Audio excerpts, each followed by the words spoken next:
The world now is too dangerous and too beautiful for anything but love.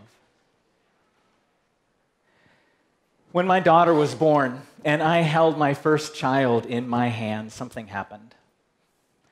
I felt a love that was so strong, I knew it would never end.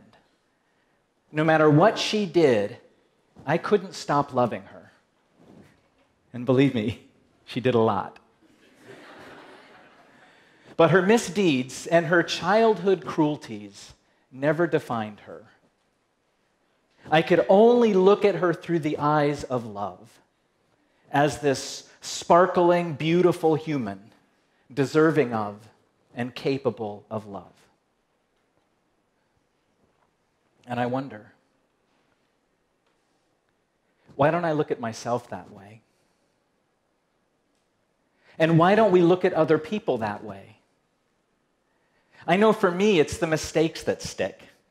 I'll be having a conversation with a group of people, and I will say 10 amazing, funny things and one stupid thing. And I will leave that conversation beating myself up. I am so stupid. And then I am no longer Brian Baker, amazing human. I am he who says stupid things. And we do that to other people like that. Someone cuts us off in traffic, and we don't think, oh, I wish they'd made a different driving choice.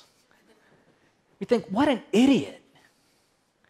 And in an instant, we move them into a category that's less than human. And we do it with entire groups of people. People that might hold a view on a social issue that's different than ours, or people that might support a different political candidate. And it's not that we disagree. It's that we disdain. And it's even worse when we are with our like-minded friends, smugly congratulating ourselves that we're not like those people. You could make the case that that is the fatal flaw in the human condition. The way that we look at ourselves and one another, not through the lens of the best we can be, but the worst we have done. And then we magnify that worst thing so it becomes the only thing. I believe that is the point in the story of Adam and Eve. This creation myth that's the foundation of 3 of our world's major religions was written 3,000 years ago to answer one question: what went wrong? And in this story, God creates everything that is, and God looks at it and goes, this is awesome. And then God turns to the first humans and says, enjoy. And everything's going to be okay, just don't do one thing. Don't eat the fruit of the tree of the knowledge of good and evil. Now think about that for a moment. The author could have chosen anything as what went wrong. It could be the knowledge of violence or murder, the knowledge of hatred. If you're a Puritan, the knowledge of sexuality or the knowledge of religion. All kinds of things, right, that you could pick as the thing that went wrong. But this author chose the knowledge of good and evil. Meaning, don't take what God created and called good and don't take part of it away and say, well, that is evil. And not just bad, not just undesirable, but evil, meaning without any good in it. And if something is evil, not only can we, but we should destroy it. That's the one thing. This propensity that we have to look at ourselves and others and judge as evil. And look at what happens next in the story. Adam and Eve eat this fruit, and the next thing they do is they look at their own pure, beautiful, unclothed form, and they go like this. They judge themselves as evil. I'm so ugly, I'm so disgusting. And they hide in shame in the bushes. God comes through the garden And every other day, they would run out of the bushes and they would join hands with God and chat and have a great little time. But this time, they're hiding in shame, disgusted with themselves in the bushes. They say, God, we can't come out. We're naked. God's heart breaks. Who told you you were naked? Adam blames Eve. Eve blames the serpent, and here we are, practically unable to talk to one another, looking at each other in disgust. We're being ripped apart by division, but it doesn't have to be this way. This story was written to show us what's wrong so that we could change. And spiritual traditions have been teaching for centuries ways of changing. We need to start by paying attention to our thoughts. We don't even notice sometimes. We do something embarrassing, and this voice kicks in our head and says things to us that we would never say to another human out loud. You're such an idiot. You're so stupid. And we're half beaten to a pulp before we even notice it's happening. So pay attention. Notice it. And realize that that voice is not the voice of God. That voice is not telling the truth. So let it go. And if you can't let it go that easily, and many of us can't, then replace that voice with something else, a lyric from a psalm, a scripture. The Lord is my shepherd, I shall not want. I am marvelously and gloriously made. I was having a conversation with a group of Tibetan Buddhists about this, and one of them said to me, you know, whenever that voice kicks in my head, I say a Hail Mary, which I thought was pretty delightful, this Roman Catholic prayer being said by this Tibetan Buddhist to cast out the demon of these thoughts. So pay attention to your thoughts and catch this mean voice and let it go. Another thing to try is to assume that everybody is doing the best they can.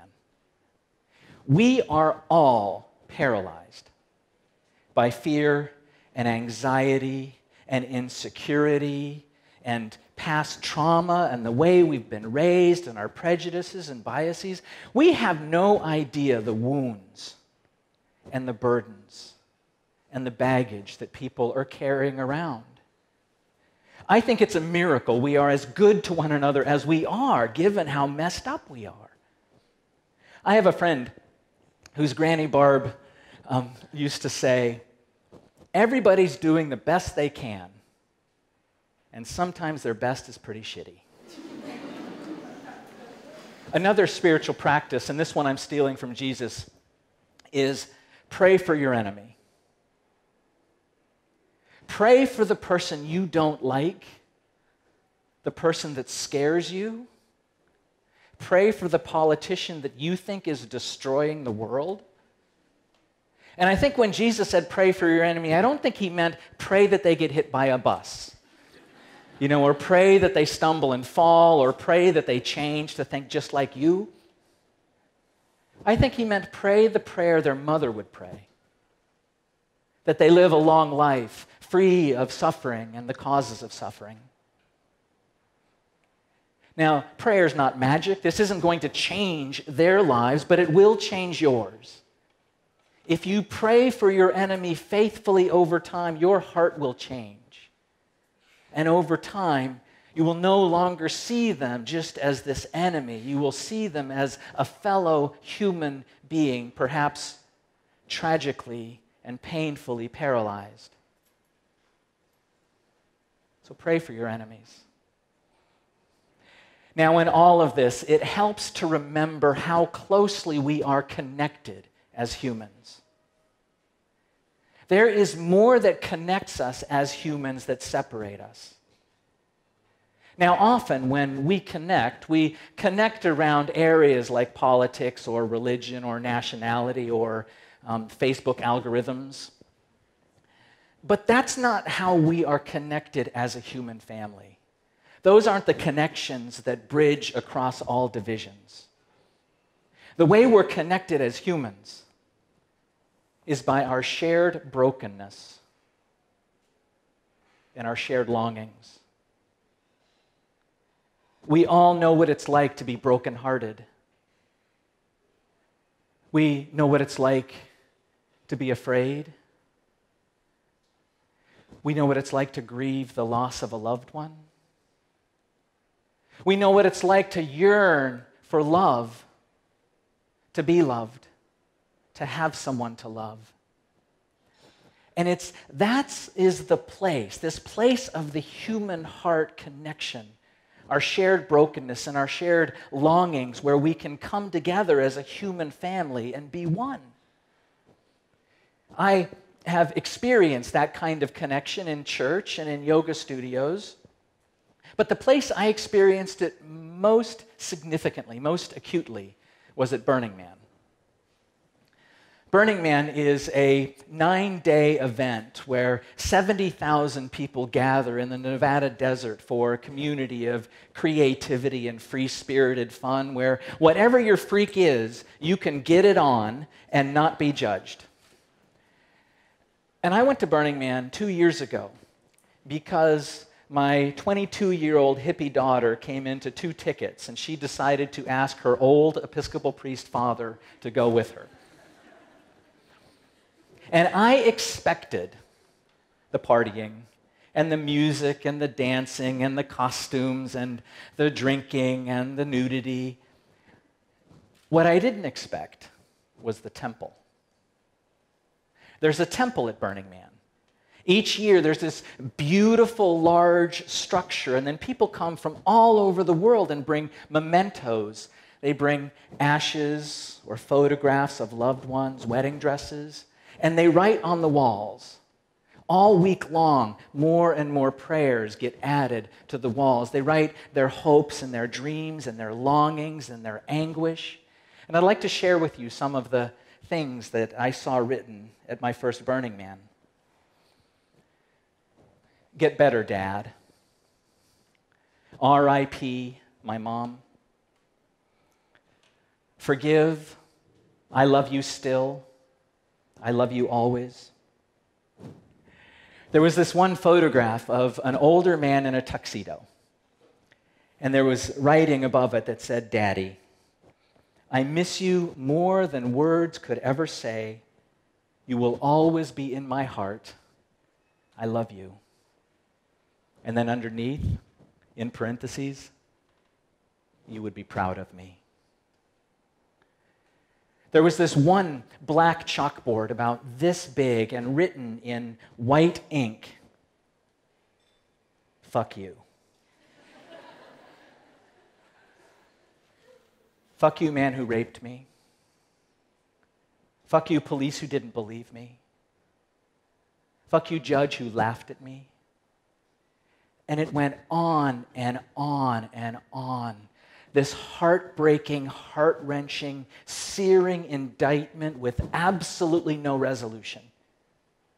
It ended with, "Fuck you."